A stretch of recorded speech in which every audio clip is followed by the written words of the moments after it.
Today I'm sitting here with Svi, a leader of family constellations. He helps people to unprogram their minds, get rid of programming, conditioning from society, from families, from schools, from everything that tell us how we should be, so that we can let go of those programs and actually find out who we really are and operate from our hearts and have a fulfilling life.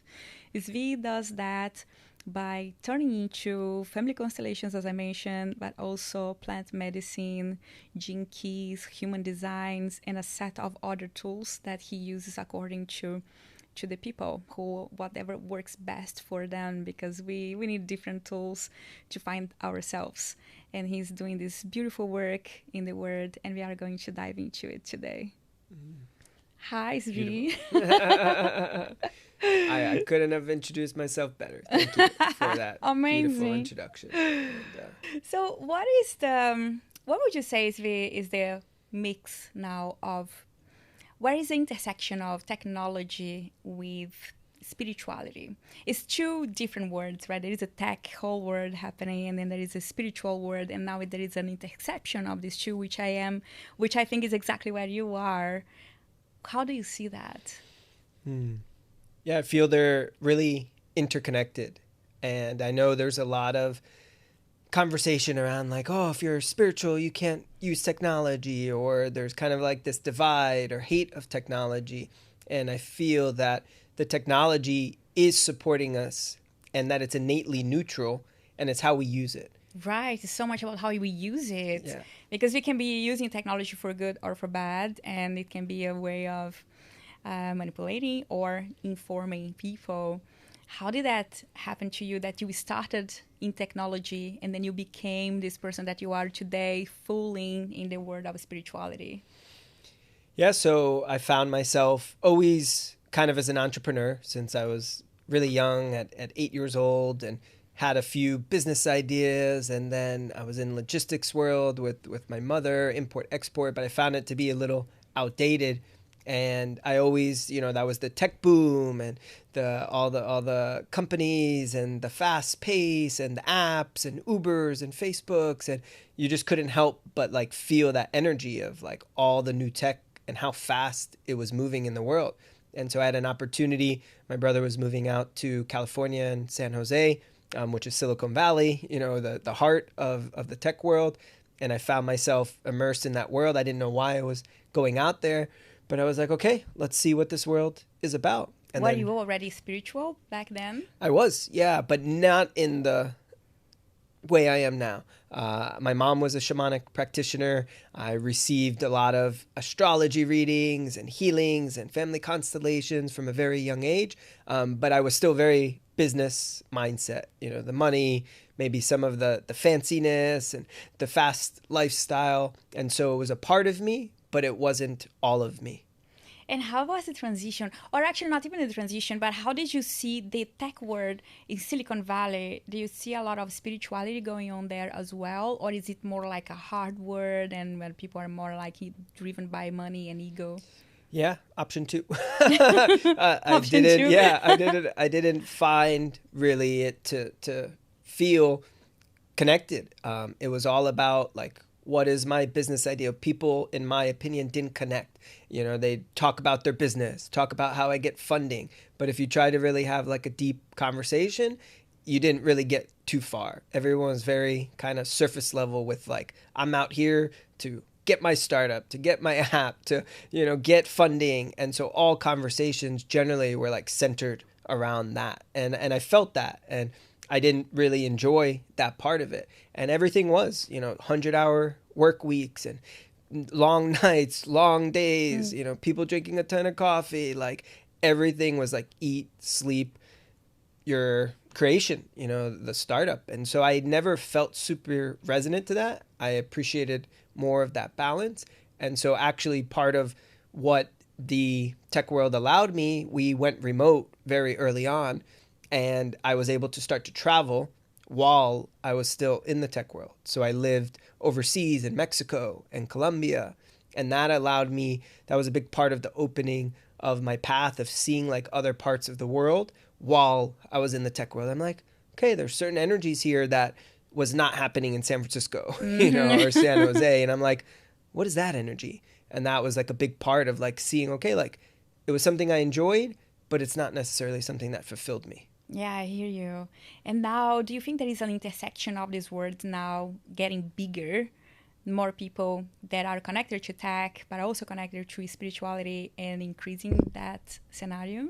Yeah, absolutely. I think with AI, the social media worlds, there's so many people that want to get their message out there, that really do have something to say, that want to be heard, but deserve to be heard in a way. And they have an essence to them. And so technology can really support that. But just like we said earlier, that it could also be used to manipulate and siphon. And there's a lot of inauthenticity of how many followers I have and what do I look like. And you're not really getting the essence of the message. You're just being manipulated by a look or by, how popular someone is. And so maybe the person who has 200,000 followers isn't really who they say they are. But at the same time, the person who has like 1,000 followers is like given deep knowledge. So I feel like there's so much information, right? The age of information. They also say it's the age of the false prophet.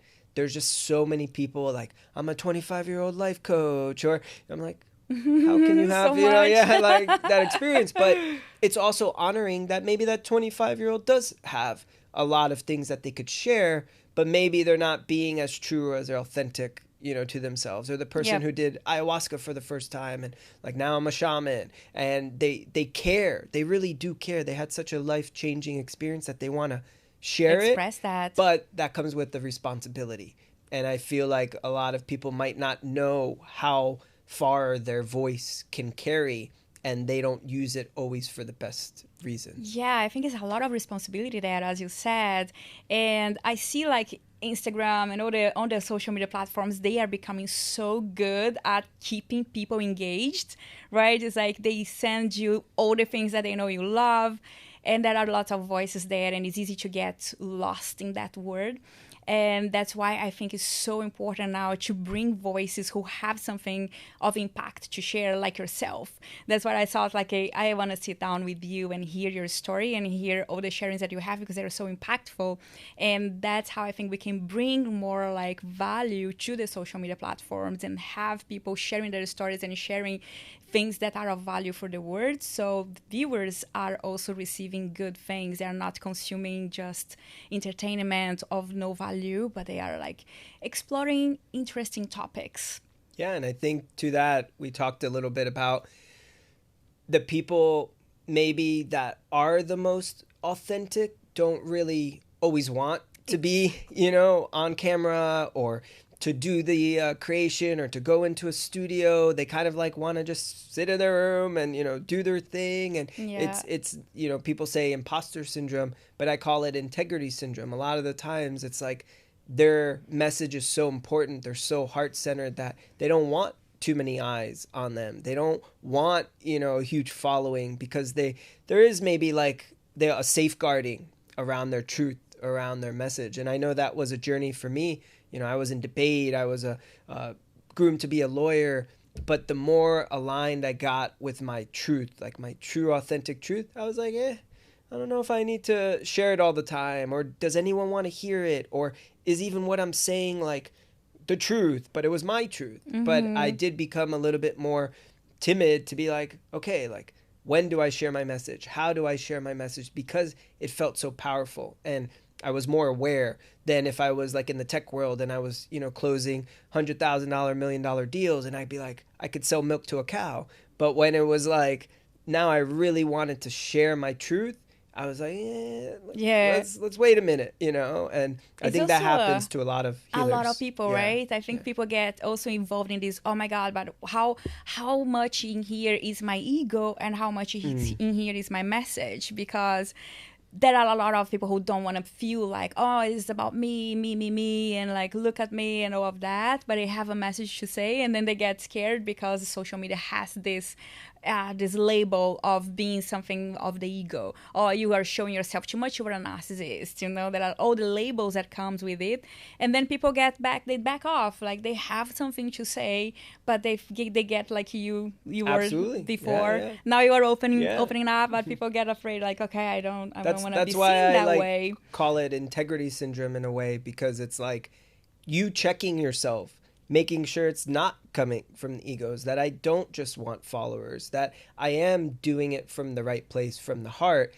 It requires more patience. It requires more kind of like waiting to respond, not looking to put your message out there, but waiting for life to kind of say, hey, maybe it's time. Here's a little nudge. Even like us coming together. It's like, yeah, this was always a thing that I was like, okay, maybe I'll do. But I waited for life to kind of put that together for me. And then I was like, okay, life is telling me, source is telling me, spirit's telling me, like, it's time to share your message a little bit more. That it's not coming from like, I'm trying to control that and people need to hear me, or I have something to say. It was like, okay, there's things happening in your life that's like, share what's going on in your life. You see the alignment, right, and synchronicities. How do you hear the universe talking to you and the guidance? That's a powerful question. Powerful question. And it takes practice. It takes reprogramming. It takes reconditioning. I feel that we are taught to suppress our intuition, to not feel as much. There's a lot of disassociation. There's a lot of distraction.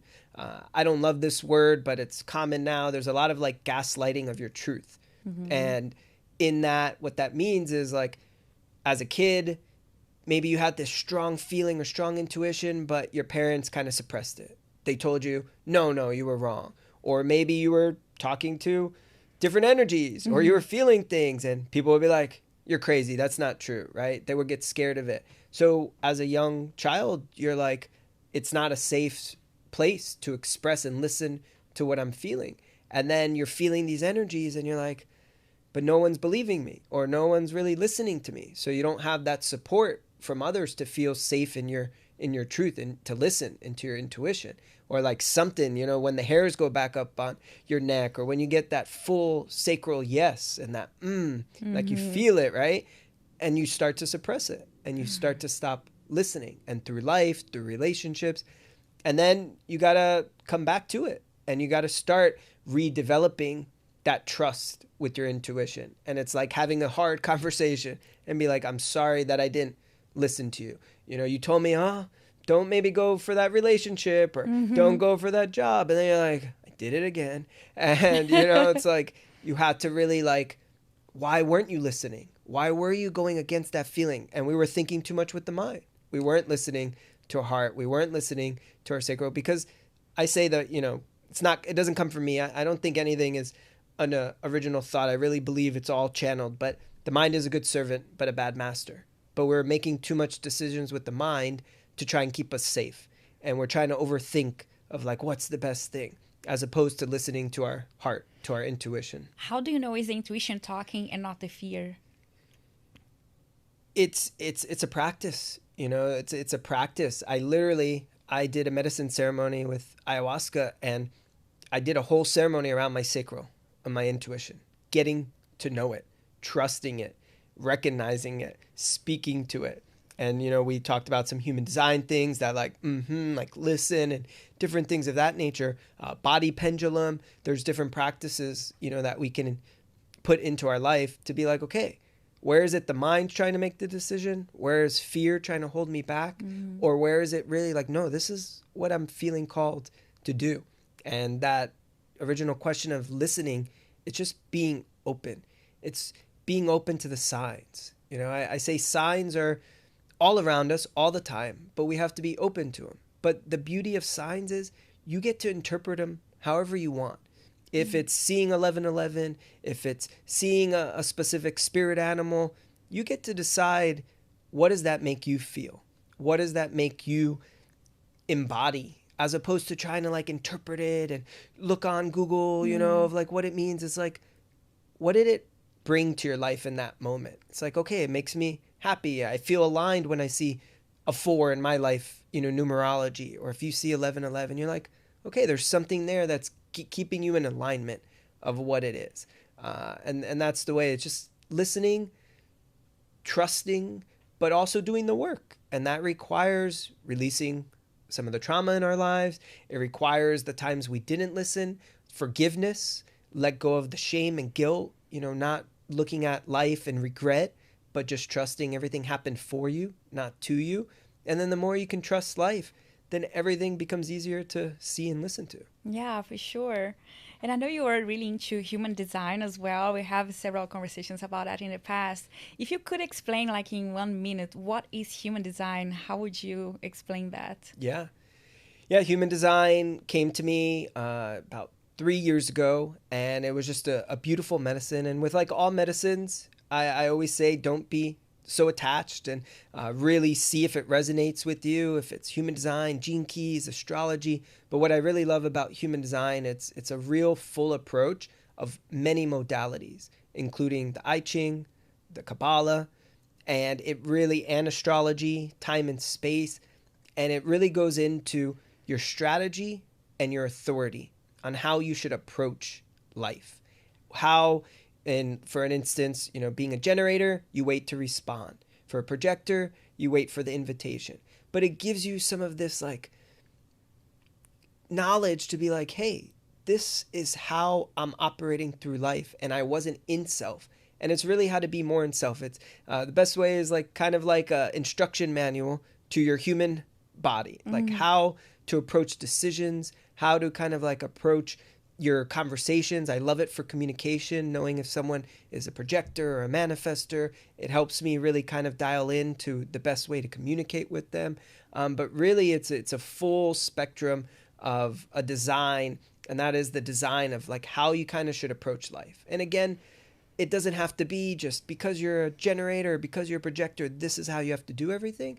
But it's principles and guidance for you to just make life a little bit easier. It's fascinating. First time I encountered human design, I was like, what is this? I'm very skeptical, and I like to try things and have my own experience before I believe in them. If somebody just tells me, oh, this is what it's going to do for you, I'm like, I'm not sure about that. And then human design, I got so curious about it. So I started to say, okay, this is a tool that I can use for communication, as you said, for understanding people better. And I felt, okay, I'm going to apply this tool and see what happens. And it works. And then I was surprised, okay, this tool actually works. If I hear what the message is and listen to my sacral and all of that, it helps me to tune in with my intuition, and it helps me to understand so much more about life and people and society. So it's a tool that works. Yeah. And it also connects the full chakra system as well, which is beautiful, of your open and defined centers. And so the healthy and unhealthy traits of being open, let's say in your crown, or being defined in your crown. And there's no right or wrong or good or bad.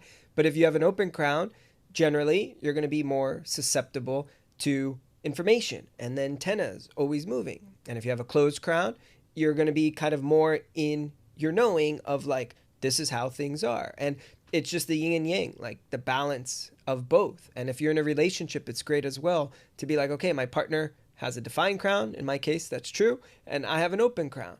And how we process and receive information. And not being like, well, they don't process the same way I do, or you process differently, but it's understanding how they process so we can have healthier relationships and healthier relationship with self. Yeah, that helps so much with relationships, right? And when both partners understand the tool, that can be a beautiful way to have a nice relationship.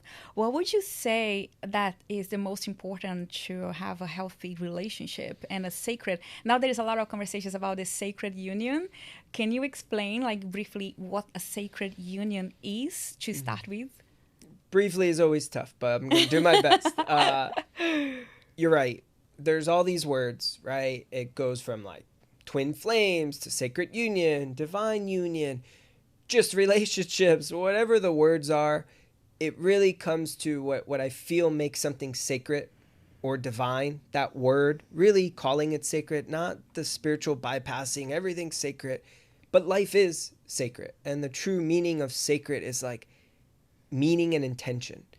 And so really putting in the effort, really committing to understanding each other, really going to the depths, getting rid of the wound, not getting rid of, but like alchemizing the wounds, the traumas, holding space for your partner to have their process and not making it all about you. And a true sacred union, what I'm discovering, for all I know, it requires so much love, unconditional, compassion, understanding. It's not because they didn't do what I want, I'm out. Or, they have a specific way of communicating that I don't really resonate with. That's not good for me. I'm out. Like it requires just loving them how they are, supporting each other for each other's growth, and knowing when you come into a sacred union, you're coming to heal all the parts of yourself that are unhealed. And that is what a sacred union is. And it's everything else in between: amazing, love, intimacy, fun, joy, bliss, all these words. But it is going to be your biggest mirror. In relationships, they don't come together and everything is love and honeymoon. There's no challenges. There's no friction. No. Like, if you're in a sacred union, they will push you to heal the parts of yourself that are still a little maybe guarded, or if the heart's still not fully open. And for a sacred union to be a sacred union, your hearts are fully expanded. They're in complete surrender of letting that other person enter in such a sacred space. It's really giving access to the deepest parts of yourself. Yeah, I feel like relationships, even if they are not yet the sacred union, just like any relationships, they help us to heal and maybe prepare you for the next relationship, right? And I really feel that every relationship I have, I get out from, or I become a new person. I become like a more evolved person, and I learn, and then I can use that learning for my next relationships, or even just for my life in general. It's beautiful. Even if it's difficult, some relationships can be really challenging. And actually, those are also really value giving, because with the challenges you go into your traumas as well, like trauma bonding relationships. I've been in a trauma bonding relationship, and I'm like, okay, why am I in a trauma bonding relationship? Because there is a trauma. So let's look at the trauma so I can release the trauma and maybe transform that relationship or let go of it and be ready for another one. And that's beautiful approach, is really life is happening for you, not to you. And this word of like being in maybe that victim mentality, it's a sensitive subject. Things will happen to you. You'll be in relationships where, yeah, maybe that man or woman were narcissistic, or whether they were an abuser, and all of these things are true. But the responsibility of self, the healing that needs to happen, we do have to look inward to see what frequency we were vibrating on. What part of us was that inner girl or that inner boy, that inner child that wanted that love so bad, or let someone put them down to a place where they didn't respect them or they didn't honor them. And it's just looking within. It is that mirror. That is what friendships, businessships, relationships, romantic, they are going to be a mirror. And what's kind of crazy, what's going on in the world right now is like, there's this huge agenda to like, you don't need to be in relationships. Yeah. Be single, like use technology, if it's put on the goggles, it's like disconnecting relationships. And, everything that happened in the world with COVID and all the, stuff that happened, it's like everybody became more inward and like don't human connection and all of this. And like, to me, that's the enemy. It's like we are humans to connect, to have community. Relationships are going to be our biggest teachers. They're going to bring our biggest joy. And yes, we can do a lot of things alone and we have our space, but like real union, and that's, I believe, in why I say it's a sacred union, those really truly heal the world. If you're happy and you're blissful and you're having amazing orgasms and, you're really like just enjoying life with your partner, and it's not always like just dark, like you're going to be a better energy in the world. It's going to be better for the collective. But if you're kind of walking around feeling like this emptiness a little bit, and feeling like something's wrong with you, or like I'm not good enough, or I'm never going to be in a healthy relationship, that's going to cause you to walk in life a little bit like less your full self, Oh, for because you're sure. just going to be like, you're going to be a little bit more pessimistic. You're going to be a little bit more skeptical and doubtful, not trusting. And those are all things that keep the collective, at a lower frequency. Oh, yeah, for sure. I think there is something so powerful about being in a relationship where you are both fully committed to it and really into supporting each other, growing together. So both adding value to each other's lives and seeing each other as equals. And that's when the full magic happens. And I think when there are more relationships like that, it's just expanding the power of the individual. Because if you are we are all very powerful beings, right? We don't even know how powerful we are. And when we were together with another one, I think that expands the power and what you can achieve in this world and what you can bring to people and to the world as a couple. Absolutely. And there's a lot of talk of healthy masculine, healthy feminine, divine masculine, and they're all words, but they mean something. There's an essence, there's a balance, there's a harmony. And when a relationship comes together where it's balanced in the feminine and the masculine, not only the individual, you being the feminine, me being the masculine, but our own inner masculine and our own inner feminine, that we're not looking at the relationship to complete something, but it's amplifying. Exactly. It's expanding, like you said, which I love that word. We are becoming more expanded versions of ourselves, and we're having an outsider observe us. When we're in our world, we don't necessarily know some of the things that we're doing or some of our idiosyncrasies or like our tendencies. But now we're in the relationship. It's like you can't hide it. All of you can try, but it's going to come out and the truth. But I really do believe that why relationships are, I said this to my partner, it's like, from all of us being little, it's always been such a focal point, like to find love, right? To know we have to love ourselves first, but partnerships of knowing like we want that happily ever after.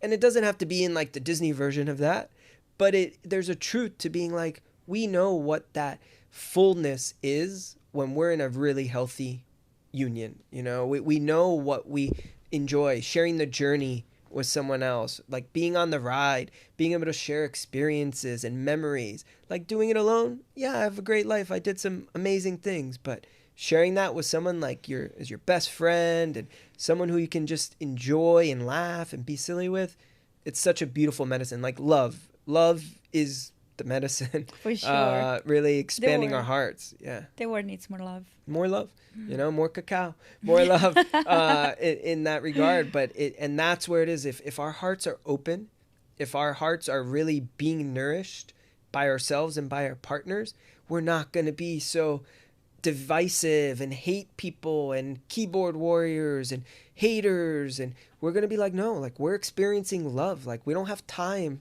to hate. We don't have time to hate our neighbor, create divide, like war. Like I feel like if every politician had more true love in their life, like the world would be so much better. There'd be a lot less war. Yeah. And if we can really bring our hearts into these dynamics, and yes, everyone has their own journey. Not everyone has to be in a union, but at the same time, it's like if we really honor it, like there'll be less divorce, there'll be less, single parent households and kids growing up without both parents. Like that affects humanity. Sure. And there is a lot happening today, lots of conversations about how men are supposed to be and how women are supposed to be. And like it seems to me that there is a fight right now between the masculine and the feminine, where there is a red pill. I don't know if you heard about the red pill theory. Yes. Or whatever you call that, but the guys thinking, no, the feminine has held too much power and we need to now take the feminine and be the ones in power. It seems like to be a power fight, in between the feminine and the masculine. How do you see that? And how do you see this whole thing? Because before it was also women taking, like, women becoming very feminist and saying, no, we don't need men. They're talking about the extreme feminists now. We don't need the man is doing this and that, the men are oppressing us. So women have been feeling oppressive. And now men started to feel oppressive, and because the women started to oppress the men, right? So the pendulum went all the way to oppressing one gender, now it's oppressing the other. And there is a place of balance that we are slowly moving into that place. Where do you see that place is? Such a beautiful question. And being a Libra, balance is my, like it's my essence. It's literally who I am at my core. And there has been just extreme pendulum shifts, like you said, and unhealthy pendulum shifts. And I do feel, without it sounding like, oh, the world's, this bad place, like there is an agenda to suppress our true balanced energies, harmonious, like in our own masculine and feminine. And I'm here to say, like, I work with a lot of women, and seeing the patriarchy, as we say it, like it is a really dark place right now, in the sense of like greed, corruption, power. It is unhealthy. Mother Nature, Pachamama, is a feminine essence. I do believe the feminine has to rise in their own process, but in a healthy way. And what you were mentioning is right now feels like that rise is happening, but it's happening in a way of like hating on the masculine, and being like, no, and this, and we don't need it. And that is causing that other pendulum shift, as you said. So I feel that the balance is really trusting the feminine and trusting the masculine. Is the feminine has to know they can trust the masculine, and the masculine has to know they can trust their feminine. Right. And I did a constellation around the war in the Middle East, thinking, it was going to unlock some of these things of like what's going on. And it did. And it was such a surprise. It was literally the feminine not trusting the masculine that was causing this pain, that was causing this divide. And the feminine was like fed up. And the feminine in this case being, Earth, Pachamama, in the sense of like it's been pillaged, it's been raped, for lack of better words. Things, it's just like more and more and more. And so we have to find the balance within, and we have to stop guarding ourselves so much. And if we can trust our own brothers and sisters, our own partners, our own, parents, like that will soften us to be like, we don't have to walk around with our guard up all the time. We don't have to walk around looking behind our back like someone's going to hurt us. Someone's going to cause us pain. And there's just a lot of that right now in the collective. It's the suffering, but I do trust and have faith that we're going to figure it out, but there's some work to do. Definitely. Yeah, for sure. I really think that a place of balance is actually letting go of all these conversations, because there is too much conversations that are not really leading anywhere. And be the authentic you and the authentic partner, and forget about it. Women has to be like this, men has to be like that. You have to be the best person to support your partner and to bring the most value that you can, and your partner the same. And then you both having that intention and that commitment. That's what will create the balance in the genders, and everything will be just beautiful. I agree wholeheartly. Yeah, it's a dance. It's a journey. It's a dance. Yeah, it's really a beautiful dance of trusting life, surrendering to life, opening your heart. And I feel no matter what you read, no matter what course you do, the medicine is opening your heart. If you open up your heart, the rest falls in line. You don't need a guru, you don't need a shaman, you don't need a Tony Robbins seminar, and all of those can be the reason you open your heart. Don't get me wrong, I participated and know all of those, but the medicine is open your heart. If you open your heart, you're not going to think so much. You're not going to have to like, am I being masculine? Am I being feminine? Is this the role? It's like, no, the masculine has to make the feminine feel safe, and the feminine has to let the masculine surrender. It's like, yes, and these are things that we all have to also do within our own inner heart. And if we do that work inner, it's naturally going to mirror the outer. Yeah, I think the answer is always within. We know the answer, right? We don't need to look for it in other people, or either books or any other sources. Like, it's good to have them as references and information and everything, but deep inside we know the truth. We do. We just gotta remove a lot of the programming, the clutter, Yeah. So if it is that quote, if it is that podcast, if it is that video that gets you to reflect and remind you, that's the reminder, right? We all have this amnesia of like, what is our truth? And if we can align and be more in our truth, then all the other constructs go away. And we don't have to be attached to this is how the feminine and this is how the masculine. It's like we get to be who we are. Less Exactly. doing, more being in our essence. And then we're not going to be programmed to be anything but. Yeah, because there is a lot of programming, right? And it feels like there is an agenda of not letting this partnership really flow, because I think the as I mentioned, you as a couple in a healthy relationship, you are so powerful.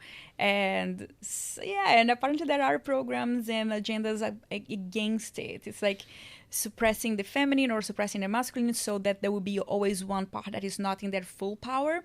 And as long as there is not one part is not in their full power, you can't access this both full power thing. So when the feminine is really rising and the masculine is not afraid of the masculine is rising, the feminine is not afraid of the masculine, and they are just truly fully trusting and being and letting the power be there, that's when the magic happens.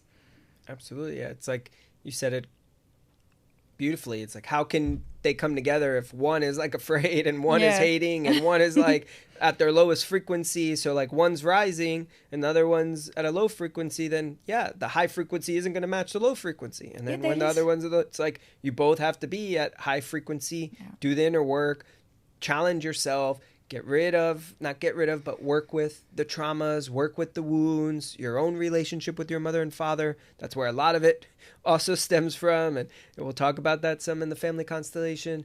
But it's like that is the essence. It's like, how can you trust yourself before you even trust someone else? And like, you can't expect to trust anyone else if you don't trust your life, if you don't trust spirit, if you don't trust source. And you're going to walk around always kind of like waiting for something to go wrong. Your nervous system is going to be shot. You're expecting the worst. You're looking at life as it's like this horrible place. You don't even want to go outside. And then, yeah, we're not going to magnetize or attract the true things in our life. We're going to get the distorted version. We're going to get the lower frequency version until we really embrace it, put light on the shadow.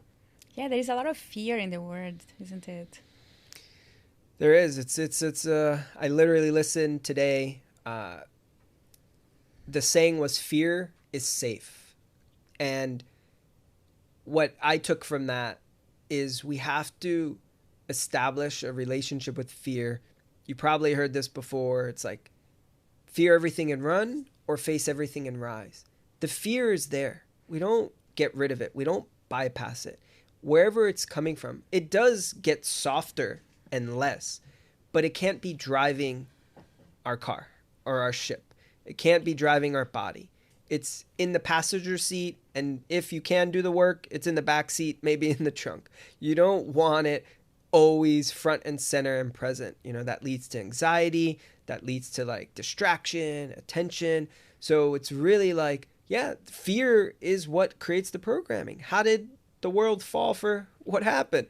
Fear. How do the news? Fear. It's like, let's scare you so you don't want to be safe in your own body, so you're not safe in your own self. You're walking around like waiting for a bomb to go off, an explosion. So fear is literally the shadow of that.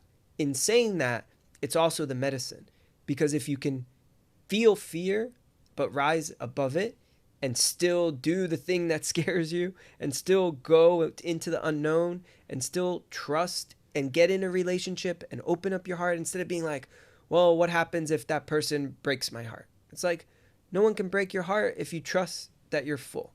But yes, maybe that relationship doesn't work out. Does that mean not to do it anyway?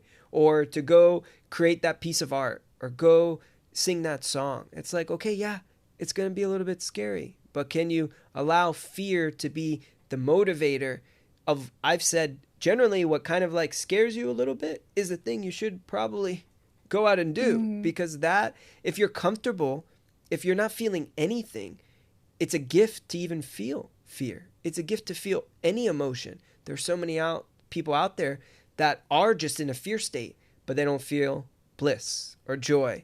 or love, or they're like numbing themselves or suppressing themselves, with substances or drugs, whatever it is, because they are that afraid. But really what they're afraid of the most is themselves. They're afraid of their own power. They're afraid of achieving that life that takes work and discipline. They're afraid of failure. And that fear is like keeping their power, low. Yeah, I think having a heart broken is a gift because there is so much to learn from that. And then it's you.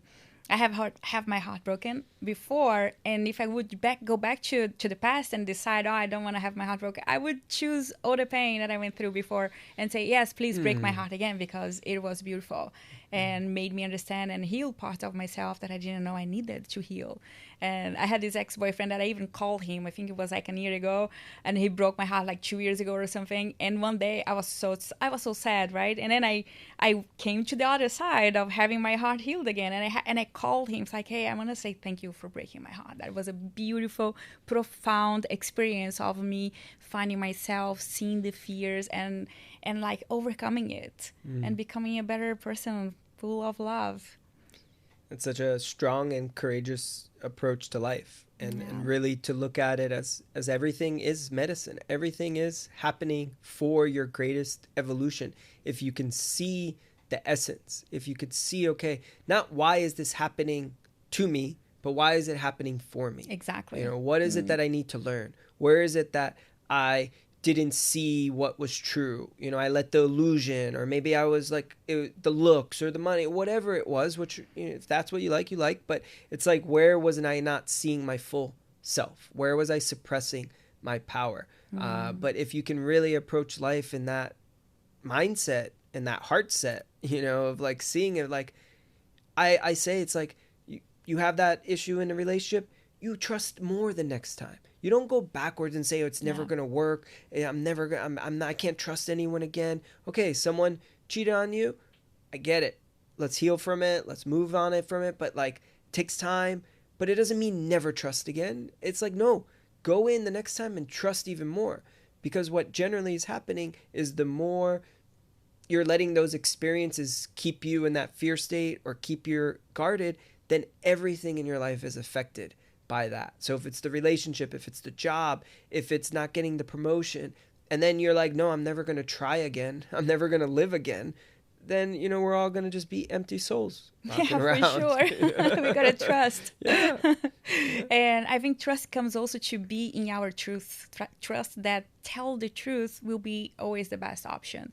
Because it has moments when people don't want to say what is the truth for them, what it is the real truth there, because they're afraid of hurting the other person or being hurt, or afraid of something that telling the truth is inadequate somehow. But is when you fully embody your truth that you are in your power.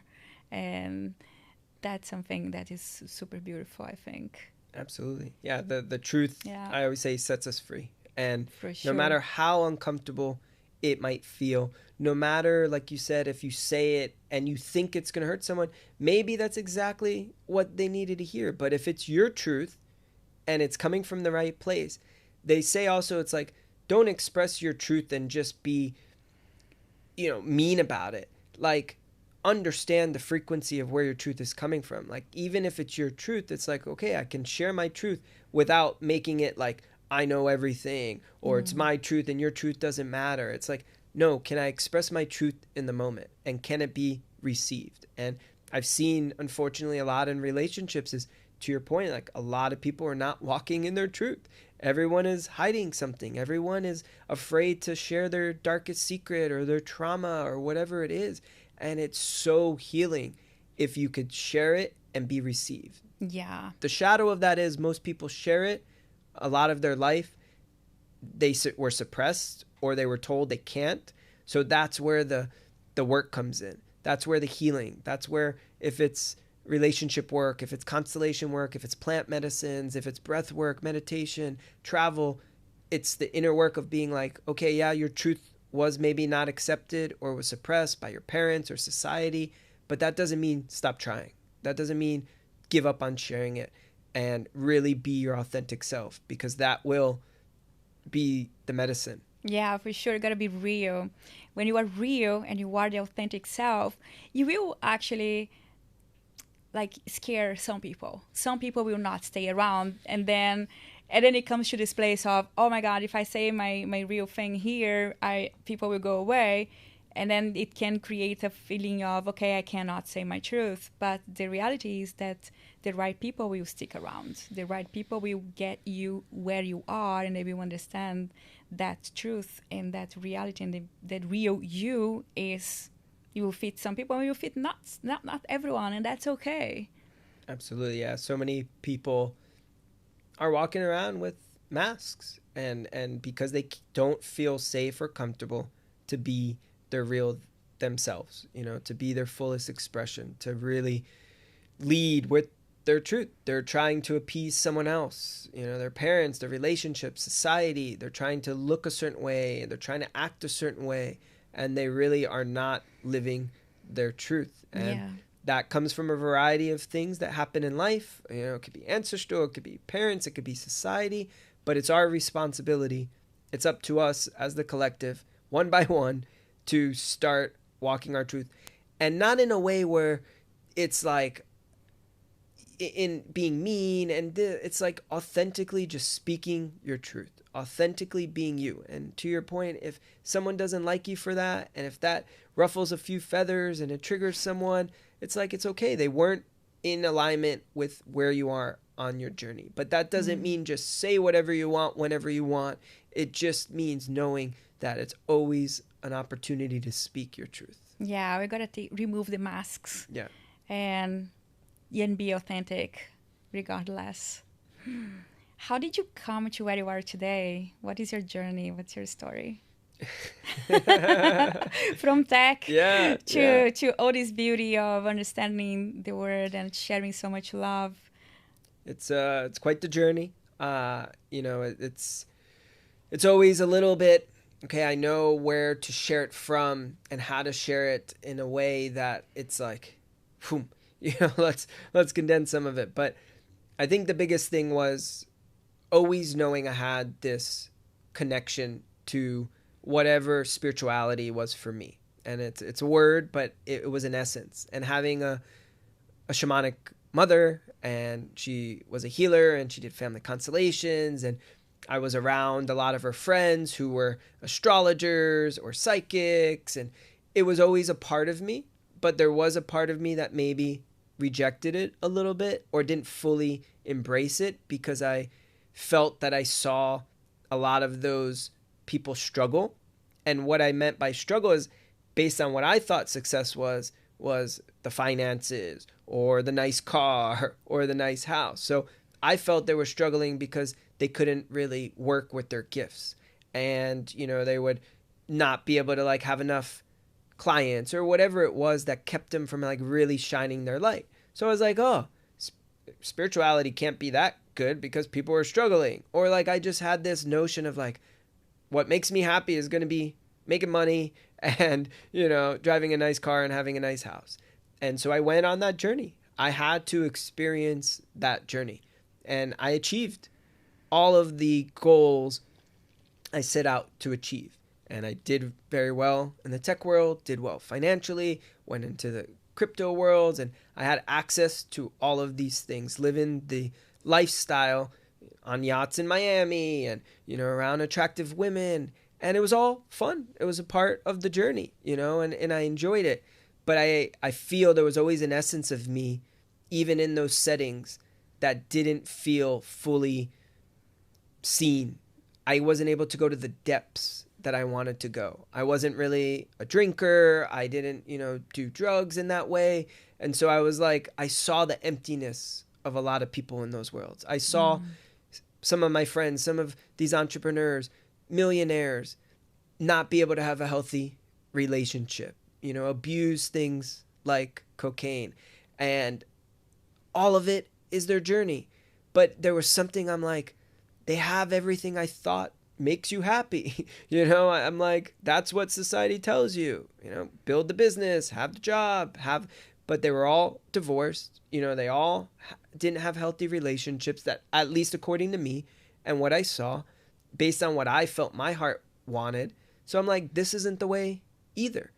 And then really starting to travel while I was in the tech world and working remotely started to open up those views for me. Started to be like, you know, why am I working 80 hours a week? Yeah, I'm making all this money. Yeah, I'm doing all this, but I didn't feel fulfilled. I didn't feel nourished. My energy levels, like I wasn't inspired. I was like, yeah, I made the deals and had high-end clients and all this stuff, but I was like, why does it feel like something's missing? So I just kind of started to search to see what was missing. What was I missing? And my mom was, you know, a big part of that. She always supported me in that, astrology from these different outlets. And then she did ayahuasca with her shaman friend maybe like 12, 13 years ago. And the irony was my mom did ayahuasca before me. And I don't know, you know, if a lot of children have that same relationship, but she really never talked about it too much with me. She didn't really like push that on me. She didn't say like, oh, you should. But it was always in my awareness. And I was like, okay, I'm going to wait. I never really did substances or psychedelics or anything. And the reason why, like, I had a big epiphany was like, I didn't want to lose control. I didn't drink. I saw people black out. I never wanted someone to have to take care of me. I was like, I want to be in control. And when you go into the plant medicine space or the psychedelic space, anything but. You can try and be in control. You're going to have quite an interesting journey. And so I started listening. I started seeing signs. And I had a beautiful medicine woman that I met in Colombia. And that was kind of like the first time I went into the mushroom space. And that started to unlock some things. And then from there, I sat with Aya. But the real medicine that kind of I stayed with and really committed to was peyote. And the irony of that was my name is Svi. In Hebrew, that means deer. And peyote is the deer medicine, the deer spirit. I didn't know that at the time. Aya was like, okay, I had a okay experience, but it wasn't like maybe what everyone else says it was for them. I wasn't like so connected to ayahuasca when I first took it. But peyote was just like this grounding nature, the fire. It really connected me with like my roots in a way. And as I was going into those worlds, the calling kept getting stronger and stronger to leave the startup world. I was doing all this while I was still in tech. And I was like, no, like, why would I leave this? It's easy. I'm making a lot of money. I get to really do what I want. It wasn't so like demanding. It wasn't easy, but it was like my life was, I was coasting a little bit. And it's like, why would you change all that? And the calling just kept getting stronger and stronger and stronger until I finally had to say, like, Yes. no matter what, I had to walk away. And I think that's a very powerful thing for people, is the choice to walk away instead of waiting for life to literally tell you you don't have a choice and smacks you over the head. You know, if it's a near death experience or if it's something like just really shakes your world, as opposed to you be the change. You choose today that you can change. And so I walked away. I surrendered and let go of a lot of money, you know, even like equity and all these things that I could have made a big hoorah about all of it. But Source Spirit kept telling me like, Nope. It's time, you know, it's time. And that was a big part of surrendering. And I did have the resources to allow me that space. And I get that could be challenging maybe for people if they are in that fear state, in that survival state, to feel like they can make that change. But I can tell you that the change comes with that trust and not thinking, okay, how am I going to pay my bills? How am I going to live? And how, if you stay in that survival mindset, the change is going to be far, far away from you. But I was grateful. I orchestrated my life in a way that I did have the financial resources to take a hiatus. And it did support me to let go of all of it. But the kicker is that was the illusion that I thought. that I had the resources. Because then a big part of my journey was saying, you're getting rid of all those resources as well. So I had a huge initiation around my relationship with money, around the illusion of security, around all of that. I literally had to burn money in a ceremony.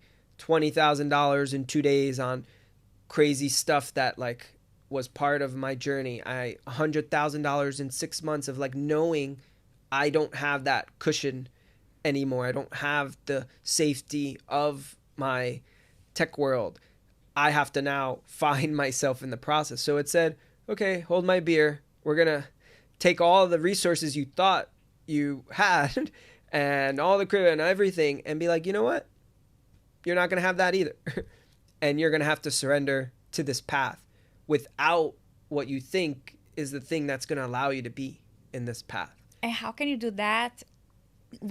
How can you feel safe, and how can you not get into this fear, this fight and flight fear of, oh, no, I don't know how I'm going to pay for my rent in the next month, when you don't have the resources and yet you have to trust? How do you come to that place of trust when you didn't have much? Yeah, it's an individual journey. You know, there's not a cookie cutter answer or like one size fits all to that. It's the commitment that you're going to do what it takes. It's trusting yourself. It's not easy. I'm not saying it's like, okay, you just flip a switch and like, but see, the thing is, we spend a lot of time comparing the person with a lot of money or the person with no money. The fear level can be the same.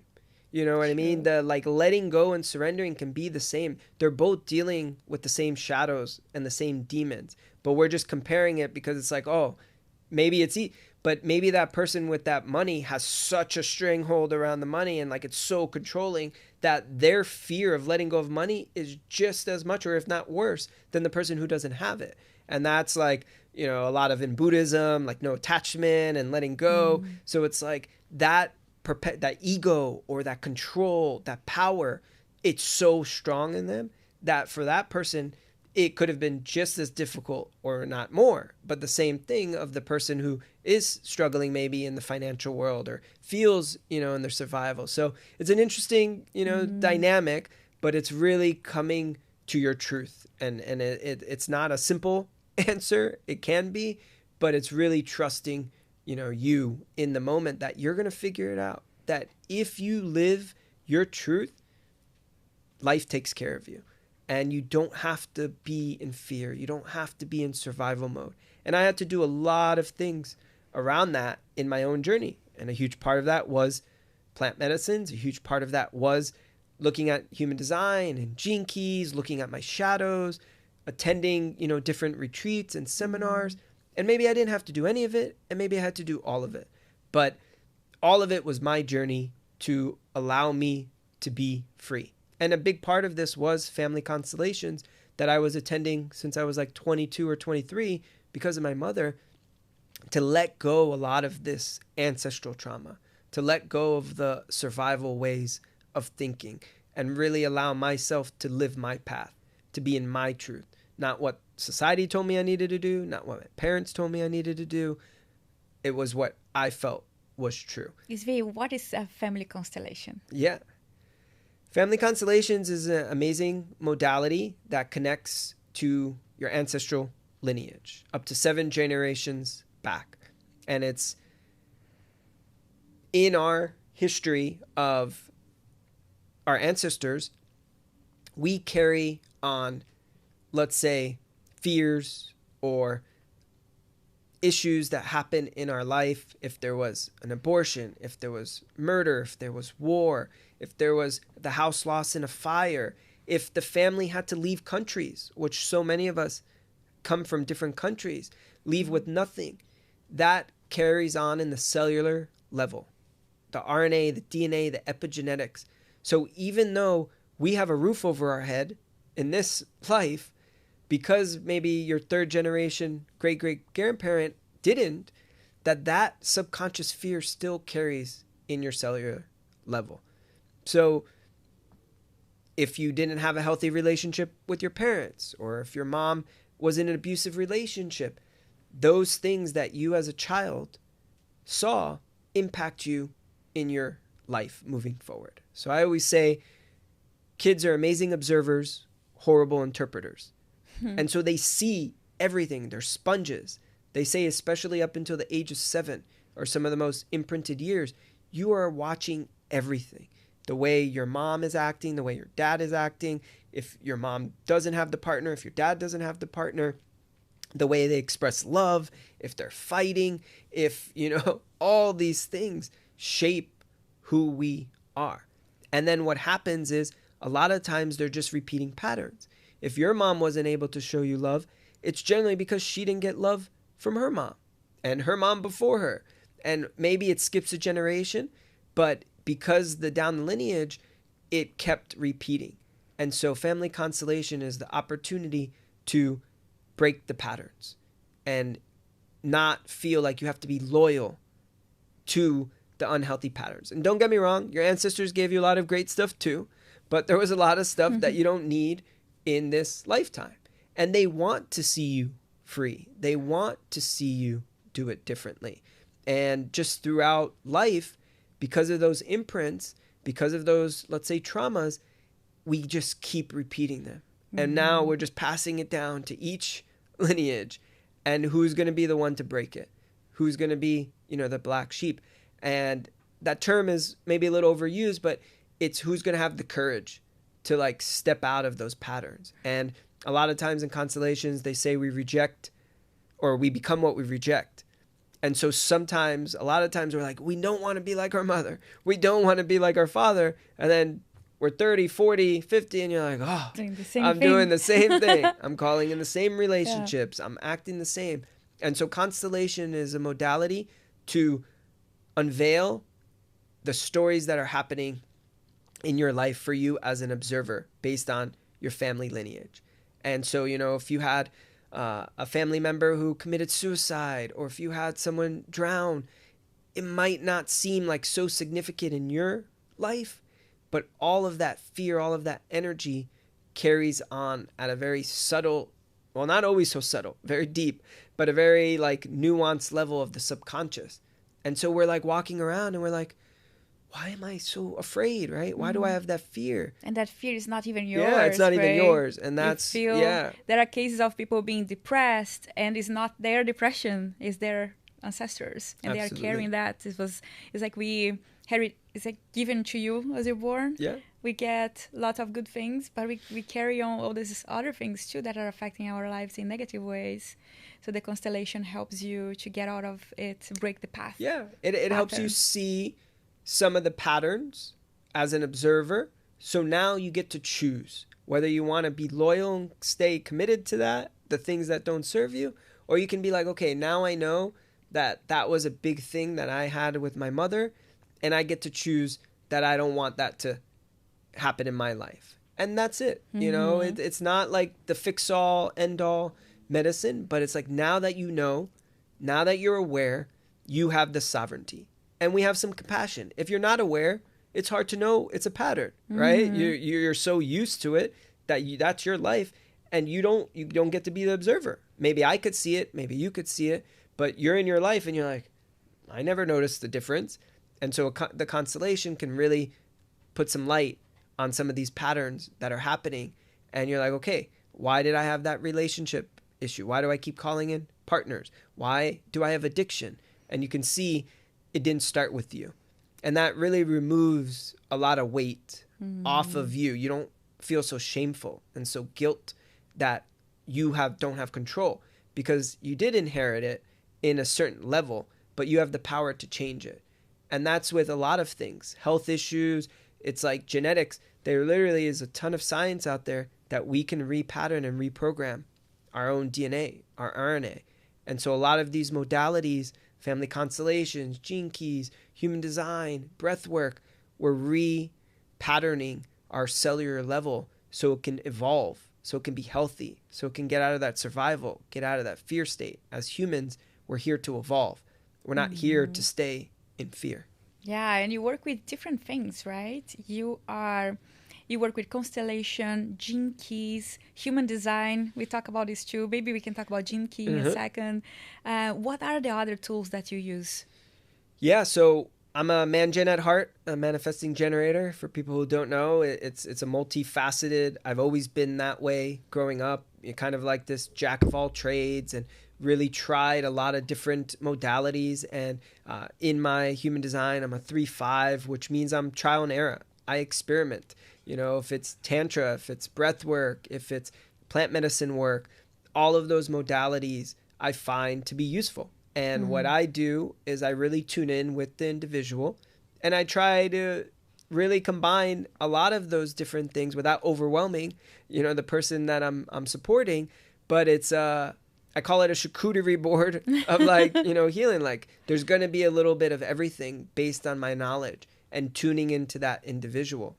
And so within that, I do rewiring of the neural pathways through mushrooms or rapé, and I have the shamanic side, but I also have the very practical side. And I'm like, okay, where are some of these traumas coming from? The therapy side, but also bringing in my own shamanic twist into family constellations, and bringing in the music, bringing in the sound, bringing in things like cacao, and just giving the person more opportunity to find what works for them. I don't tell them that any of these things are going to be the medicine. The reason why I like exposing them to a lot of different modalities is because at the end of it, once they leave whatever ceremony I do for them, they're going to have to go deeper into their own journey. They're going to have to see integration. Exactly. Like integration 100% is essential, but they're going to have to go deeper. And whatever medicine, it's like, oh, Gene Keys really spoke to me. Great, I'm going to go deeper into that. Human design, all right, I'm going to microdose mushrooms. I'm not there to tell them what medicine is their medicine. That's a sovereign choice that they get to make. But if it's family constellations, and yes, right now in the spiritual world, people can overdo it. There is overdoing it in a way without shame of like, we are maybe searching too much, and we don't integrate, and we don't take some space and be like, okay, let me reflect. Let me really like embody. Integration is everything, right? Integrating your experiences is so important, because sometimes we search for things to heal us, and we might do like plant medicine or constellations, whatever the tool is, whatever the medicine is, it's just going to point us the direction. That's how my experience has been. It's like you do something, but what it does to you is like show you, unveil something, shows you a pattern, shows you something, and then you are the one who have to do the work. And if you don't do the work, then it's not going to be done, and you actually are going to even forget the experience. So the integration has to be there, right? And I think so many people are searching because they want to be healed at the moment, at the spot, and that's not how it works.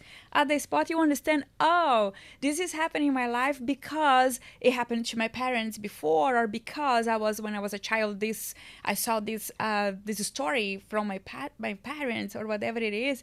And then you have to go dive in by yourself. And I think some people don't do that work, and then they want more and more experiences, and they don't really get healed. Because it's the integration, is in the integration where the healing really happens. Yeah. I have a good tech metaphor of you get the downloads, and then you have to upload them. So you can be in the Aya, you can be in the breath work, you can be in a cold plunge, you can do meditation, and you're just getting downloads. But now you have to upload it into your system. Your hard drive has to be upgraded. So if you imagine kind of like 0 to 100% on when you see something's uploading, and you're like 1%, 2%, 5%, 6%. Sometimes the bigger the file, the longer it's going to take to upload. So you really have to have patience with that, and not try to rush it, and because it's going to blow, right? And it's going to like system overdrive. So you really have to allow the uploading, which is that integration, to be it, to embody it. It's no longer a concept. It's a who you are. You don't have to think about it. You don't have to recall it. It's literally your essence. And so that's when it's fully integrated. That's when it's fully embodied. It's no more like I got to go do some research and like it's that embodiment. It's that full upload. Yeah, that's how it is for sure. And it's not so easy sometimes, because imagine you are integrating something, or you are working on yourself, working on your healing, but simultaneously you some people, or most of us, I guess, we also have to work, and there is other areas of our lives that needs attention. So some if some of us are working too much, there is no time for healing. And that's kind of very common in society nowadays. Like you work, and it's all this thing like you always have to achieve more, achieve. When does the healing happens? When there is especially the integration of a healing session that you did.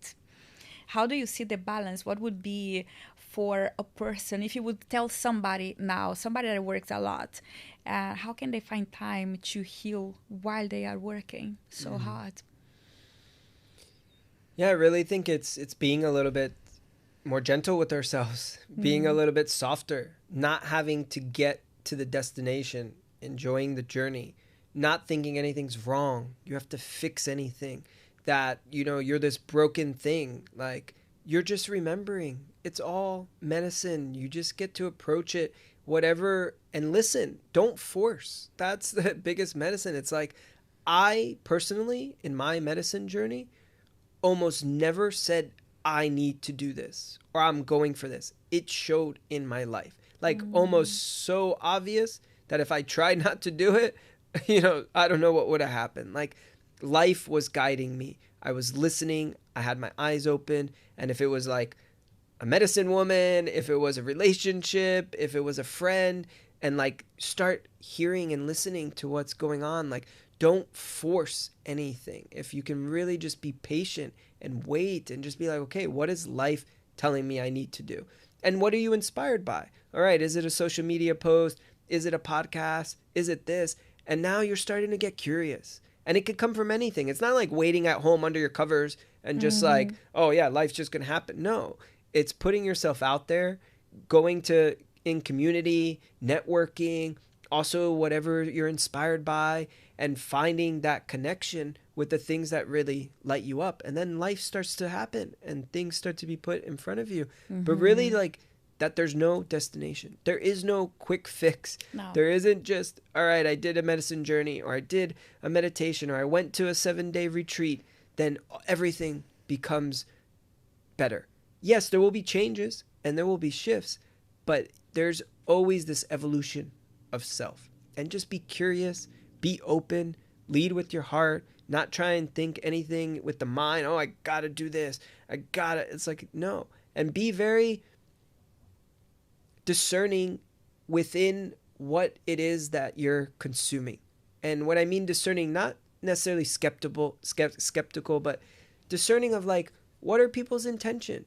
And, there is a lot of shadow stuff out there of like people that just want to capitalize on your suffering and on your pain and want to feed off of that. And it's like, okay, where are you? Where are you at that space? And don't get me wrong, all those things need to exist. We need to experience duality. If you had the bad shaman, you had to maybe experience that in your own journey to know why and who, just like the relationship.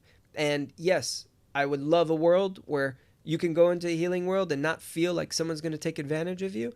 But that is the collective right now. So we really have to tune in, really listen. If you get that like instinct that, hey, something doesn't feel right over here, listen. It's because there is something is not right. Listen, don't force the mind to say, oh, well, I already paid that money, or I already went, to whatever it is. Stop. If you're getting like, but to your point earlier, when is it your intuition and when is it fear?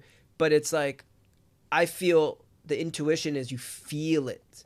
You're not thinking of it. And fear, it's more of the mind construct. And so if you really are listening to your feeling, your intuition, it's a feel, it's a body resonance. It's not something that the mind is like, no, don't go in there, don't do it. It's like, what is your intuition? What is your sacral? What is the, that telling you? And to really know the difference. And that takes some practice too. And that takes some inner work. So basically, to hear your intuition, like how to know when is intuition or when is it fear, right? To hear your intuition, you connect to your body, you feel, you're not in the mind. And fear is in the mind. Is that like blah, blah, blah, blah, blah, your mind talking, that voice that doesn't stop. that is the fear. Yeah. And now if it's in your body, so you feel like, oh, something feels strange here. That's your intuition. Oh, this is a yes. It's a body yes. Then it's intuition, right? Yeah. Yeah. And I say the body is way wiser than the mind. The body's wiser than the way mind. wiser. The body's telling you, it registers in your body before it even gets to your mind. And I had deep resonance with this in some of my medicine journeys. Like my body knew exactly what to do, even when my mind wasn't turned on. And if we listen to that feeling, that body, like we really, that's our guidance, that's our compass. Listen to that. And even when it's telling you you're sick, it's telling you to slow down. It's telling you something's wrong with your diet, what you're consuming, right? And there's a lot of different things out there, but it's like if we don't listen, it's going to come up, and all of a sudden, you're going to be not able to walk or be active. To listen. So important to listen. And for me, it's similar. I had a similar story to yours when I started to listen. And that was when things happening in a way where I was achieving also, like society tells you, right, you have to have this, you have to have the best job, you have to have this kind of partner, and what your parents say, what society says. And then for me it was similar. I was just achieving. And it comes to a point where, okay, I have all these Chanel bags, and what is next? I have all these things, all this car. They're beautiful, right?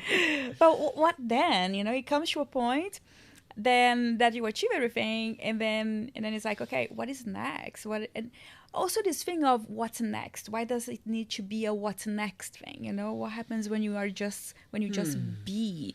And that was my experience. I was like, okay, there is something else here, and I unplugged myself from the system, and I left, and I went to travel solo because I was searching for whatever this other thing was, not knowing that it was already in me. It was just like, it's just about you being and opening for receiving, and then information will come, and what really fulfills you will show up.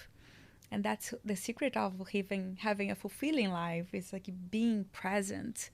I think that's the thing that is the most important. Be present and listen. Yeah. I always say, like, living in the past is a state of depression. Living in the future is a state of anxiety. And really allowing ourselves to be present. We don't have to think of worst case scenario. We don't have to compare everything to the past. Like, honor your situation now. It's never the same. It's always different because you're different in every situation. So yeah, I always say too, let your past guide you, not define you. So it's like, yeah, you're going to realize, you're going to learn, you're going to be like, okay, that didn't work in that business, that didn't work in that relationship. Let me do it differently in this one. But don't let it keep you from like doing it. And the same thing of like the anxiety, this constant state, it's so common these days of like this anxiousness. So much. Because everybody is in this constant state of like, I need to know. They don't surrender to not knowing. And we don't know. We don't know how we don't know how the relationship's going to turn out. We don't know how this podcast is going to turn out. We just show up in the present, and whether a bunch of people watch it, whether it's one person, we're showing up. And that's what you do in your relationships. That's what you do with the business. That's what you do with the art, is just be present with each individual moment. And the more we do that, we're just going to live. We're going to be, like you said, we're going to be, instead of what we think it needs to be or what we think it should be or what it was. It is what it is now. Yeah, exactly. Sometimes we are like, oh, this is what I want, and when you let go of that obsession of having that thing, you actually end up in better places. Even sometimes the universe says no, like a door closes at something that you really wanted, you don't have access to that. Yeah. But then something else better is waiting on the other side, and you don't know if you just don't relax and surrender and accept what is that beautiful journey. Yeah, I always say the universe gives you what you need, not what you want. Right. And we're limited into what we know, what we want. And even when manifestation is a big thing right now in the spiritual world, and I always say that it's not, manifesting isn't a specific thing. It's what you want to feel, because you don't even know what that thing is. If you asked me what I wanted in a partner 5 years ago and to what I'm with my partner now, it's not even close to the things I thought I needed or wanted. And the same ideology, the same way approach. So it's like, we can't manifest for something we've never seen. We're thinking small because the reality is we haven't seen it yet. Yeah, we can have some like constructs and some goals, and we're like, okay, it looks like this. But like if we surrender to source, we haven't seen it yet. We don't know what it looks like. So we can't manifest beyond our own current construct. And that keeps it actually pretty small because it's only based on what we've experienced that we can manifest because we don't know really what it looks like on the other end. So yes, we can manifest and we can be very intentional and we can use our words and really like have rituals, but we don't need to be attached to what we think we're manifesting. It's like put it out in the universe, be very clear, and just let it go. And you'll get way beyond what you even thought because, again, that thought was limited to already what you experienced. So you don't know how much more is out there because you've only able to manifest from where you are now. Okay, I have a question for you about manifestation. I have this experience in the past when I used to be really skeptical about things and really believing only in science. And I would think, okay, if science can't prove this, it's because it's not true. And always spirituality, spiritual people, I would be like, oh my God, no, this is like, no, just no. Until I was taken to Burning Man, which just happened to me. I wasn't even planning to go. One day I just kind of wake up there, basically. And then I started to see manifestation happening like this, you know. I think because, I don't know, I want to hear from you, but we were like outside society, like physically in the desert, no connection, no internet, no nothing. A group of people, huge, no agendas there. No one is having a meeting to go to, jobs to attend. We were just being. And I think when you put a certain elements together, life becomes a different thing. So I was experiencing manifestation life speed. Like I lost my sunglasses and then I needed, the sun is so strong there in the desert and I really needed sunglasses. And I was like, oh my God, I really need sunglasses. The moment I think that, or I actually said the words, somebody was next to me, hey, do you need sunglasses? Like that. And these stories, they happen all the time with me there and with other people. Like I hear that you went to Burning Man yourself, so you saw that. And that's why people say the playa provides, because these stories are happening all the time. And when I saw that, I was like, oh, okay, there is more here than I understand. Science can definitely not explain this. And then I understood, okay, science is just another religion. It's not even true. And I completely let go of following science, although, of course, there are a lot of truth in there as well. But not only, and there is both sides. Well, the current context of but science. Just to conclude, I think that it was like the thing that blew my mind is like, okay, manifestation can happen really fast. And how do you see that? Why it's happening faster in certain places? I think Bali is another kind of a vortex where happens faster too. How do you see this? What are the elements that are needed? Yeah. Because the whole world could be in that vortex as well. So the healthy science is magic. It's the original magic. In the way it's programmed now in society, of course, it's pharmaceuticals, it's manipulation, it's, like creating a narrative and a story, or it's provided by certain funding, and only if you get certain funding, then we're only going to fund this science. So that's the shadow side of science. But science is manifestation, energy can be recorded. It can be like seen and, talking to plants and water frequency. Like these things do have where we can physically and emotionally see it. What you're explaining, what I've experienced in many different vortexes, including on the playa, places like Guatemala, Lake Atilan, Bali, Tulum, a lot of these places where people are matching the same energy, like you said. So the power of manifestation expands. It could be the same thing that happens at a concert or at a football game or at a Tony Robbins seminar, when everyone collectively are focused on the same thing, when everyone's vibrating at a different level, you can't help but feel it.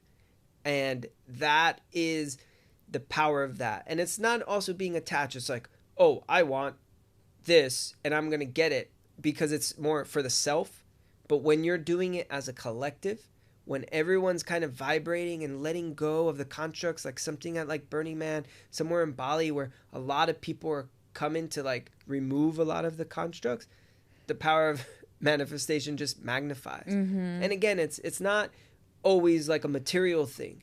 It's an energy, it's a feeling of like, what do we want to manifest for the collective? How do we want to approach life? To be more free, to be more sovereign, to be more in our power, and to do the things that light us up. If we vibrate at that frequency where we're not all, like you said, bogged down by society, the 9 to 5, 80 hours a week, paycheck to paycheck. Fear. Of course we're not. Yeah, fear. We can't manifest from fear. No. We can't attract the things that are aligned for us if we're in fear, if we're in a system that is like literally keeping our frequency low. If we're eating really bad food, they say that like if your chemicals you're putting in your body, if you're taking a lot of pharmaceuticals, like you're not going to be able to create. And that's the magic. It's like manifestation is being fully synchronicity. I don't even think synchronicity the thing is for me anymore in my life. It just is my life. Everything is synchronistic, like everything and how it's unfolding, and it's beautiful.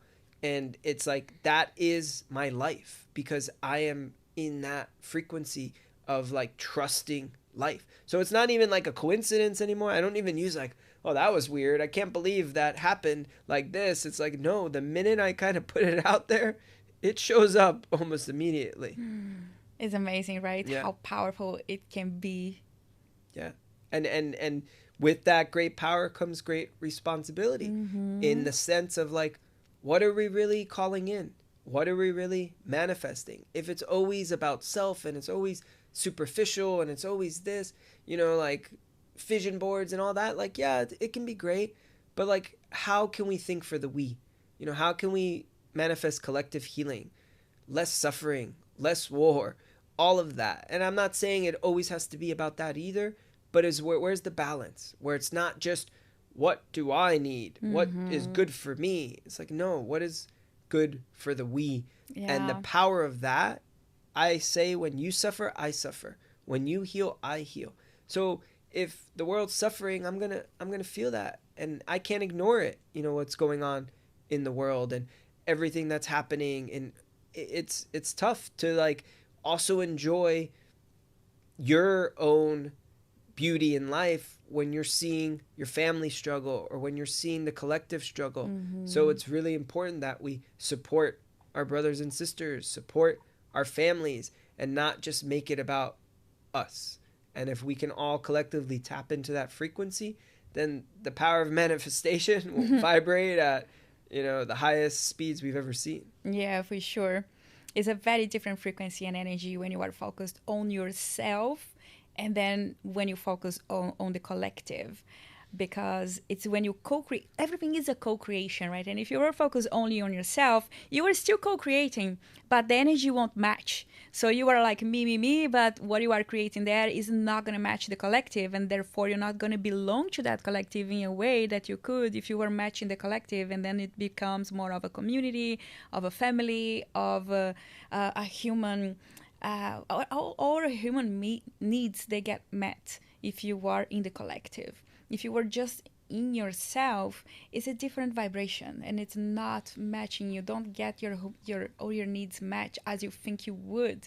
Because some people will think, okay, if I just think about me, I will go ahead and it will be better. But in the end of the day, it's not really. It's like if a flower, there are many flowers growing and one flower grows more than the others, it's more like that flower will be picked, and it will just be by itself, and I don't know, it's not going to be in that family of flowers anymore. Now, if that flower is growing and also helping the flowers around her to grow, because maybe that flower is growing faster because it has access to something that the others didn't, but then it shares the nutrients with that other flowers and everybody grows together, then you are together, and that's where the beauty is. Yeah, it's beautiful. It's such a it brings me to that we and really of wherever that switch is, of really as you awaken your own heart, you realize that we are all one and that we do have connections with everyone, that we come from the same source, and that we share our frequencies, that if the world is in fear, that's going to be the dominant. If it's power and greed, that's the dominant. So if we can really like, and it's not like having to be on your high horse and like, I'm going to change the world, but if you can just impact your neighbor, you can impact the connection you had at lunch, smile at someone, whatever it is, small or big. If you want a big platform and you're on a stage, or you're just doing it in your workplace, it's like, can you bring that energy of like love and understanding, that I'm not gonna not like you because you don't like the same restaurant or the same political side or the same television show, I mean the same sports team. Like, it's ridiculous the things that people find to say they can't like someone, that they can't show someone love, that they can't understand them. And that is the agenda right now, is creating divide with everything. Everything. I mean, what you wear, what you say, who you are, what you like. And it's like, leave everybody alone. Let them live, whatever is true to them. And yeah, if they're not hurting someone and, they're not doing like really bad, shady stuff, but it's like, let someone like what they like. Where do you think all this polarization is coming from? Apart from social media, of course, that the algorithms, they promote polarization.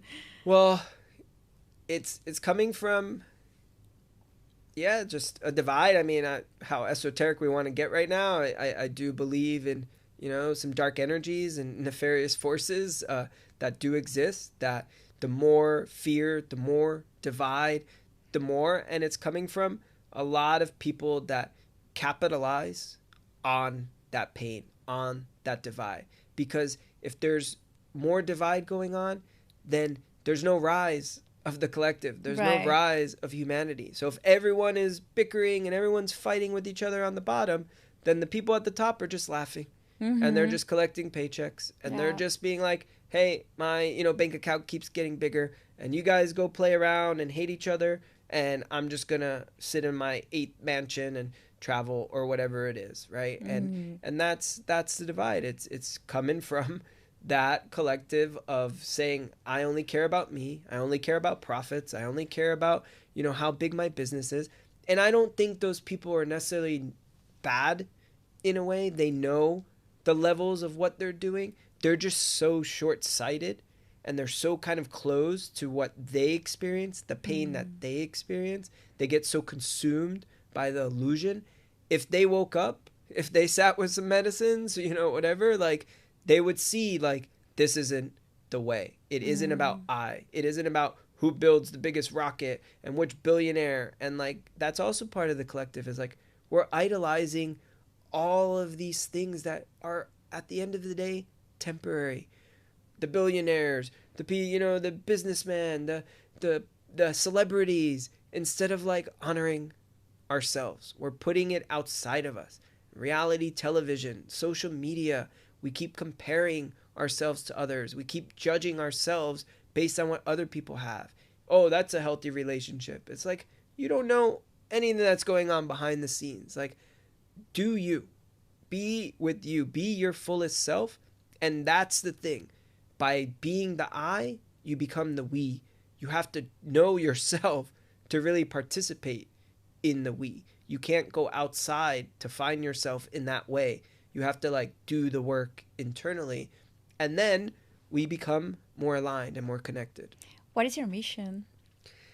My mission is to really deliver as much as I can and impact and be of service to allow people to experience sovereignty, truth, to allow them to trust themselves, to bring a little bit more of that in the world. And I'm not saying I have all the answers or I know what it all looks like, but based on my journey, listening to Spirit, it's asked me to be of service. It's asked me to do shamanic family constellations. It's asked me to share some of my story, and people are coming to me. I'm not looking for those people. And so if I do it in a small way, in a big way, I'm not attached to that. I just want to be in my dharma. I want to be in my truth. And by being in my truth, that is the mission. And the mission, experiencing love. Like, love is the answer, and vibrating that at such a high frequency that people will feel that they're not going to feel judged, they're not going to feel shamed, that they can ask for my support and I'm not going to tell them something's wrong with them or they're not good, and really like understanding them and seeing them and supporting that on my mission in this lifetime. Would you call yourself a healer? I wouldn't call myself a healer in the way that I'm here to heal anyone else, but I am focused always on making sure I'm healing myself at every level and constant in that commitment to like go back to the drawing board, seeing where I can show up better. How can I be a better partner? How can I be a better friend? How can I be a better co-creator? And that, by healing myself, I'm healing the collective. And the words like shaman, healer, teacher, guru, if someone else wants to call me that, I can be all of those things. But I can guarantee you that I won't take your power away from you. I'm only going to amplify your power within you. I'm going to mirror your truth and support you in remembering. But at the end of the day, you're your biggest healer. You're your own guru. You're your own shaman. And I support people in finding that within them without telling them, no, I'm that for you. Beautiful. How is your journey going? It's leading me to some beautiful, beautiful places. And I'm very excited. I'm listening. It's not always easy. It's not predictable. My life is anything but predictable. What is your biggest challenge? The biggest challenge is really just fully always surrendering and not thinking I'm driving the ship, not trying to control the outcome. I'm a recovering control person, and I don't even say I'm recovering. Like, I've done so much healing around that of like, I'm not in control.